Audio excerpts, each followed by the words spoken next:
Sometimes we don't quite know why we are so sad. If you feel that way ever, that is duende. So there are some words that cannot be translated easily into other languages, and I'm always intrigued by these words. And today I want to talk about one of them, and that word is duende. It has two meanings, two layers of meanings. For instance, in many countries across the world, duende means a pixie, a supernatural creature, you might say a jinn, but it's the main meaning of the word that I'm much more interested in this talk. And when you follow that meaning, duende is an intense feeling or an emotion or a passion.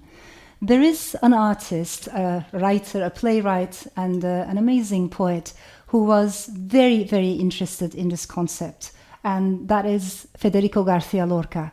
In 1933, he gave an amazing, a remarkable lecture in Buenos Aires in which he talked about the theory of duende.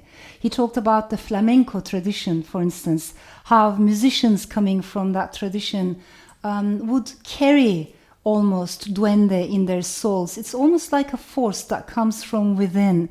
And he mentioned that duende is like a mysterious force that no philosopher can easily explain. So in that regard, duende can be inexplicable sadness. You know, today when we see a friend of ours sad, we immediately ask, what's wrong? We want to know the reason for their sadness. We want to capture immediately the reason and the solution. But sometimes it's very difficult to put sorrow into words. Sometimes we don't quite know why we are so sad. If you feel that way ever, that is duende. And Lorca, in that fascinating talk, he described duende in this way. He said, anything and everything in life that has black sounds in it has an element of duende. Lorca himself was not a stranger to this emotion. We need to bear in mind that as a very amazingly talented artist, there were times he felt like he couldn't convey his own voice, convey his own thoughts and feelings. He was a gay man, and he lived in a very patriarchal and a very homophobic time and society. 3 years after he gave this remarkable lecture in Spain at the beginning of the Civil War, Lorca was assassinated by fascists loyal to Franco's troops. He left us a remarkable body of work. He left us his poems, he left us his plays, but he also left us the concept of duende. And I think we need to honor that concept. We need to think about it more carefully. It's interesting that musicians have thought about this word a lot as well. One musician whom I associate a lot with duende is Leonard Cohen. When I think about his lyrics, his voice, the soul, the energy in his music, I see a lot of duende there. But there is a musician, there is a singer who himself has been fascinated by this concept, and that is Nick Cave, the amazing Nick Cave. In a lecture that he has given on the concept of duende, he asks this question. He says, why is it that there isn't enough duende in the music industry? There's love, of course, there's a lot of excitement when we look at the work that is produced. There's some element, there's some degree of anger as well, but sadness, not so much. And Nick Cave says, actually, maybe there isn't much money in melancholy. Or he says, because it's of the speed of the music industry, you cannot rush melancholy.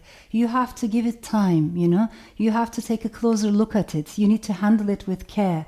And nobody has the time in a constantly shifting, fast-moving music industry. No one has time for duende.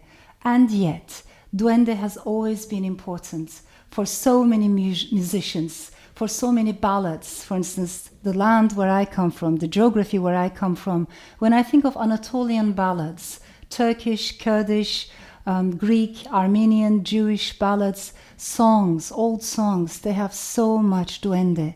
But equally, when I listen to flamenco from Spain and beyond, when I listen to fado music from Portugal, I see duende there. And that's the fascinating thing about duende, isn't it? Because on the one hand, it's so local. You feel like it is only something that you know about, but then you realize actually other people, miles and continents, have been feeling the same way. So duende is an important part of my work too. And I think when I look at my own books, some of them have more duende, some of them have less. And I know that they have changed me because it's an intense emotion that changes not only its audience, but also the artists themselves.